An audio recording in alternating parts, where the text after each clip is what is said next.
Hai Cina, welcome to my guys. Namaku Mita. Kisahku ini terjadi sekitar 2010 di saat aku masih duduk di kelas 4 SD. Waktu itu, aku dan keluargaku masih ngontrak di kawasan perumahan di Bogor.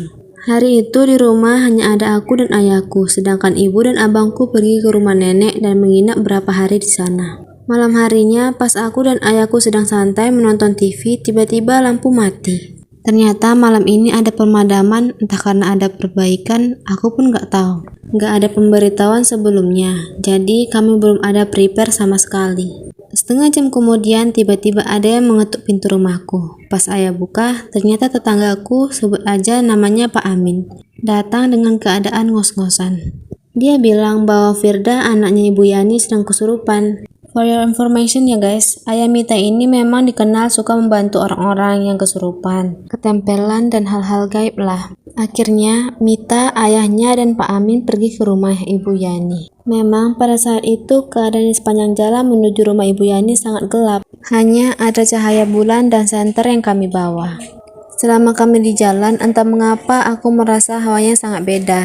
Dingin dari angin, rasanya sampai menusuk tulang. Sesampainya di rumah Ibu Yani, kami melihat banyak orang dan tetangga-tetangga yang mencoba untuk menyadarkan Firda yang sedang kesurupan. Sedangkan Ibu Yani sedang menangis sambil menceritakan apa yang terjadi sama anaknya Firda ke ayahku. Ibu Yani bercerita 3 hari sebelum kejadian Firda kesurupan, Ibu Yani memang sudah merasakan ada yang aneh sama Firda. Sebelumnya, Firda nggak suka sama sekali sama sayur. Ya, walaupun sekarang dia sedang menyusui anaknya 4 bulan. Seharusnya kan makan sayur walaupun sedikit untuk nutrisi anaknya lah setidaknya. Firda memang sudah menikah, mempunyai anak dan suaminya yang kerja di luar kota dan pulang hanya 4 bulan sekali. Waktu itu Ibu Yani kaget melihat Firda makan sayur di kulkas, tapi makannya kayak orang kelaparan, nggak makan 2 hari. Ibu Yani di situ masih berpikir positif, mungkin Firda lagi mencoba mulai makan sayur.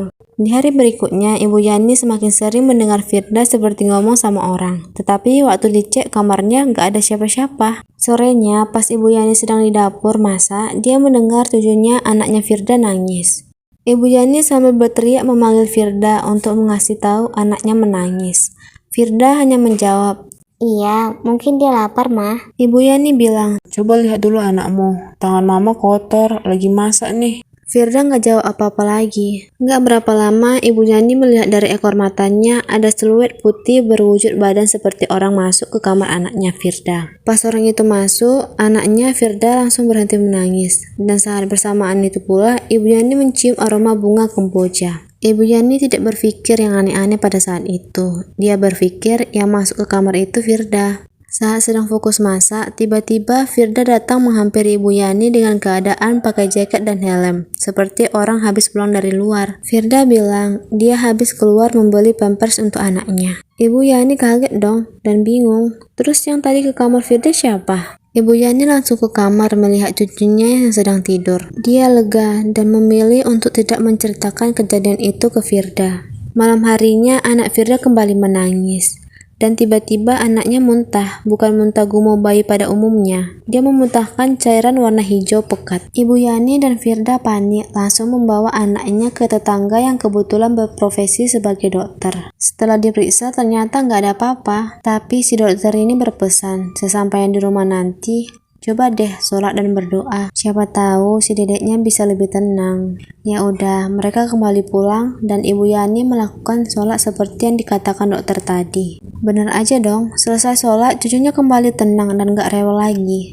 Sampai di malam itu mereka bisa tidur nyenyak. Keesokan harinya dia bilang ke ibunya dia lagi gak enak badan dan tidak bekerja untuk di hari itu. Ya udah, istirahatlah Firda di kamarnya. Beberapa jam kemudian, sekitar jam 11 siang, tiba-tiba Ibu Yani lagi-lagi mendengar Firda seperti lagi ngomong sama seseorang. Karena penasaran, Ibu Yani memeriksa kamar Firda. Ternyata Firda sedang tidur. Sedangkan di samping Firda ada sosok wanita berkulit gosong dari kepala sampai kakinya. Itu benar-benar gosong, hitam, dan masih mengeluarkan asap dari badannya. Udah kebayang kalian kan guys? Karena rasa penasaran Ibu Yani lebih tinggi dari rasa takutnya, Ibu Yani semakin masuk ke kamar Firda dan membanting pintu. Makhluk itu tiba-tiba melihat ke arah Ibu Yani dengan muka marahnya, dan setelah itu dia melayang ke arah tembok dan menghilang. Nah, sore harinya Firda pamit ke ibu untuk mengambil beberapa berkas ke kantornya. Setelah Firda pamit, Ibu Yani langsung mandi. Selesai mandi, beliau sholat asar. Pas lagi sholat, tiba-tiba cucunya nangis. Ibu Yani melanjutkan sholatnya sampai selesai. Setelah itu, dia ke kamar Firda. Dia melihat sosok wanita yang tadi pas Firda tidur yang kosong itu sedang berdiri di samping cucunya, di ranjangnya membelakangi Ibu Yani. Beliau sempat bertanya, "Mau apa kamu sama cucu saya?" Makhluk itu diam, gak menjawab apa-apa. Setelah itu, Ibu Yani memberanikan diri untuk mengambil cucunya. Sambil berdoa dalam hati nih ya. Pas beliau mengangkat cucunya, tiba-tiba tangan Ibu Yani digenggam sama sosok itu. Ibu Yani sontak teriak sambil berlari keluar kamar. Tangan sosok itu hitam, gosong, melepuh, dan berbau sangat busuk. Ibu Yani masuk ke kamarnya sambil berusaha menghubungi anaknya Firda. Tapi sama sekali nggak ada jawaban. Setelah cucunya direbahkan di kasurnya, nggak lama kemudian azan maghrib berkumandang. Ibu Yani ngambil wudhu dan sholat. Baru rakaat pertama, terdengar suara Firda masuk ke rumah sambil mengucapkan salam. Saat sholat, beliau melihat Firda masuk ke kamar dan menggendong anaknya.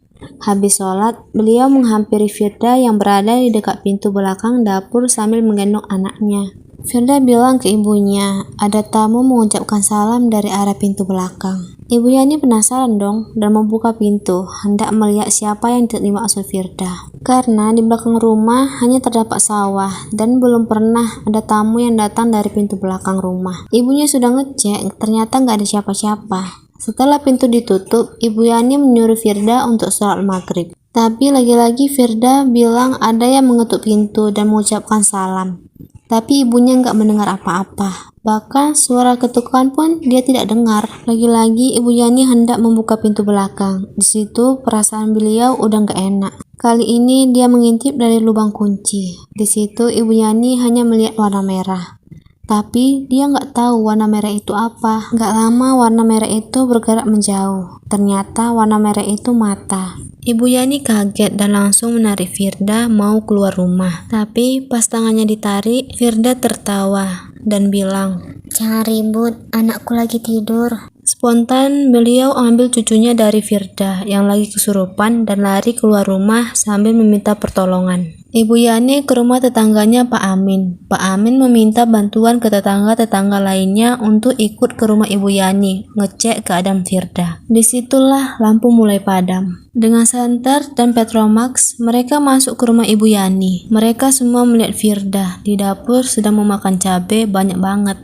Kayak orang lagi makan nasi dengan lahapnya. Tapi di sini dia makan cabai bukan nasi. Apalagi dia nggak ngerasa kepedasan. Sesudah dia memakan cabai, dia mengobrak-ngabrik dan menghancurkan seluruh barang-barang yang ada di dapur. Langsung mereka memegang tangan Firda. Tapi tenaga Firda saat itu sangat kuat. Sampai-sampai mereka yang notabene laki-laki nggak sanggup menahan Firda. Karena kehabisan akal, mereka seret paksa Firda ke kamarnya dan mengikat Firda di atas kasur.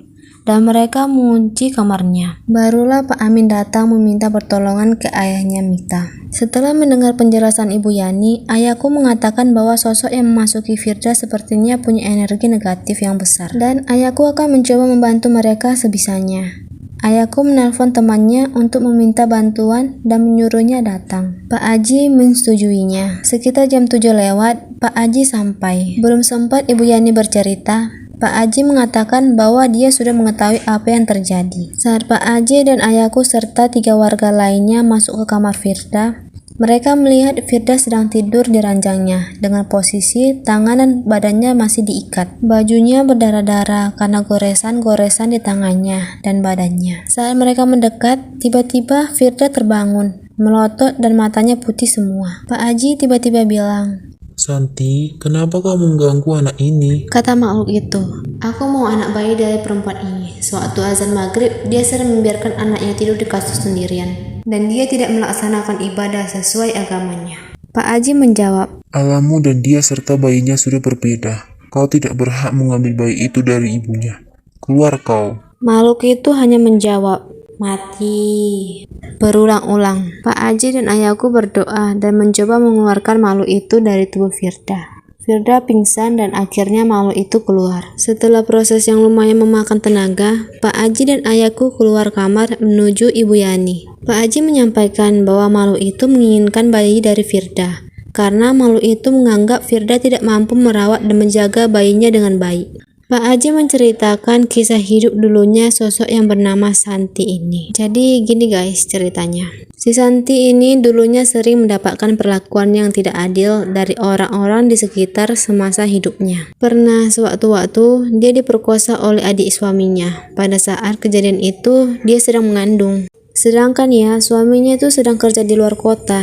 Jadi suaminya belum tahu kejadian itu. Sedangkan mertuanya yang tahu kejadian itu malah membela si anak adik dari suaminya itu. Apalagi si Santi ini kan berasal dari anak yatim piatu yang dibesarkan di panti asuhan. Sedangkan pihak dari suaminya adalah orang yang cukup kaya dan terpandang di kampungnya. Jadi memang si Santi ini sudah dibenci mertuanya sejak dari awal kedatangannya. Bahkan mertuanya bilang anak yang dikandung oleh Santi bukanlah anak dari suaminya, atau dibilang anak haram lah. Pada akhirnya suami dari Santi termakan hasutan dari orang tuanya. Jadi dia diusir dari rumahnya dalam keadaan hamil besar. Tragisnya saat dia mau melaporkan pemerkosaan oleh adik suaminya, di perjalanan menuju kantor polisi dia kecelakaan dan meninggal. Semenjak saat itu, dendam dan rasa sakit yang dirasakan Santi disalahgunakan oleh orang atau bisa dibilang dukun tak bertanggung jawab. Makanya wujud Santi sangat seram dan energi negatifnya sangat kuat. Setelah menjelaskan panjang lebar tentang Santi, Pak Haji dan ayahku meminta izin buat sholat. Selesai sholat, tiba-tiba mereka dengar suara kaca pecah dari kamar Firda. Mereka buru-buru ke kamar Firda. Setelah buka pintu, mereka tidak menemukan Firda di kasurnya. Ikatan di tangannya dan di badannya lepas. Firda sedang merayap di tembok dengan mata hitam dan badannya pun ikut menghitam. Ibu Yani yang melihat anaknya seperti itu langsung histeris teriak-teriak dan menangis. Ayahku melihat keadaan seperti itu meminta semua yang ada di rumah itu terus berdoa. Pak Haji dan ayah terus berzikir. Gak berapa lama Firda jatuh dari dinding. Dia merintih kesakitan di lantai sambil mengatakan panas. Ayahku langsung menyiramkan air zam-zam ke tubuh Firda. Tiba-tiba, dua lampu yang ada di rumah itu pecah meledak. Keadaan semakin mencekam saat itu. Di ruang tamu, Mita dijaga oleh istri Pak Amin, Tante Mary. Tiba-tiba, Tante Mary tertawa sambil menggenggam tangan Mita kencang banget. Sampai aku di situ kesakitan dan menangis. Sementara ayahku dan Pak Haji hanya bisa mendoakanku dari kejauhan. Karena gak tahu kenapa, semua benda yang di ruang tamu seperti kursi dan meja-meja serta benda-benda yang lain mencoba menghalangi ayah dan Pak Haji. Tiba-tiba, Tante Mary memegang leherku seolah-olah mencoba untuk membunuhku. Di saat itu juga tiba-tiba aku terdiam, nggak menangis lagi. Karena yang kurasakan bukan kesakitan dicekik, tapi kayak nggak ada terasa apa-apa. Entah dari mana tiba-tiba terdengar suara laki-laki. Suaranya berat mengatakan, Kau jangan berani menyakiti cucuku. Lepaskan tangan kotormu itu. Dan jangan mengganggu mereka lagi. Kau sudah mengambil keputusan yang salah. Tante Mary melepaskan kecekikannya dan merasa kesakitan di kepalanya. Gak lama, Tante Mary jatuh ke lantai dan memuntahkan cairan berwarna hijau dan merah darah. Setelah itu, ayahku memberikan Tante Mary air zam-zam untuk diminum. Setelah kejadian itu, Pak Haji meminta tolong ke warga untuk memindahkan Firda yang masih pingsan di lantai kamarnya untuk dipindahkan ke kasurnya. Setelah itu, ayahku meminta Ibu Yani mengusapkan air zam-zam itu ke seluruh badan Firda. Gak lama, Firda sadar dan langsung memuntahkan cairan merah dan sedikit bercak putih menggumpal. Dan keadaan rumah sudah mulai kondusif. Gak lama, lampu pun menyala dan kami serta warga satu persatu pulang ke rumah masing-masing. Oh ya, kalian ingat gak guys, di awal cerita anak Firda sempat muntah-muntah mengeluarkan cairan hijau. Nah, kata ayahnya si Mita, bayi itu sempat disusui sama si Santi. Iya, sosok hantu itu. Kalau aku nih ya, orang tuaku itu selalu mengingatkan aku kalau sore hari itu harus digendong anakku gitu kan. Tapi namanya aku seorang ibu juga kan harus beres-beres rumah. Aku juga sering kok meninggalkan anak bayiku di kamar sendiri waktu sore hari. Tapi puji Tuhan gak terjadi apa-apa gitu kan. Mungkin pada zaman itu, pada tahun 2010 itu, disitu masih kental-kental sama hal-hal gaib. Kalau sekarang, zaman-zaman sekarang, apalagi zaman-zaman teknologi ya, Kayaknya udah berkurang lah. Oke guys, terima kasih yang sudah mendengarkan cerita dari aku. Jangan lupa follow, like, komen, dan subscribe. Bye-bye.